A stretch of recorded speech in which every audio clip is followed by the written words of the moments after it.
সরস্বতী পূজার দিনে ঘুরতে যায় কাপেলদের এরকম কীর্তি দেখতে হবে, আর এদের বয়ফ্রেন্ড নাই বলে নিজের বান্ধবীর হাত ধরে রিলস বানাতে লাগাই দিবে।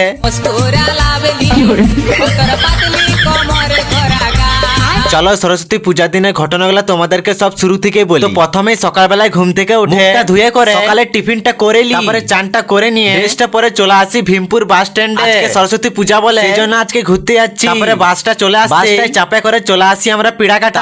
পিড়াকাটার স্কুলটায় ঢুকে সরস্বতী ঠাকুরটা দর্শন করে নি। তারপরে শুনছি নাকি স্কুলে খিচুড়ি দিচ্ছে, এই জন্য ফটাফট করে চলে আসি খিচুড়ি খাতে। খুশিটা দেখছো কেমন খিচুড়ি পাইছে বলে।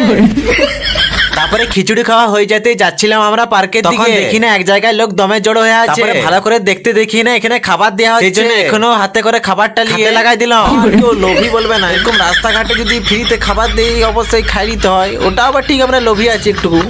খাই করে আমরা যখন জল খেতে আসি তখন দেখি না এখানে দম মেয়ে রিলস বানাচ্ছে।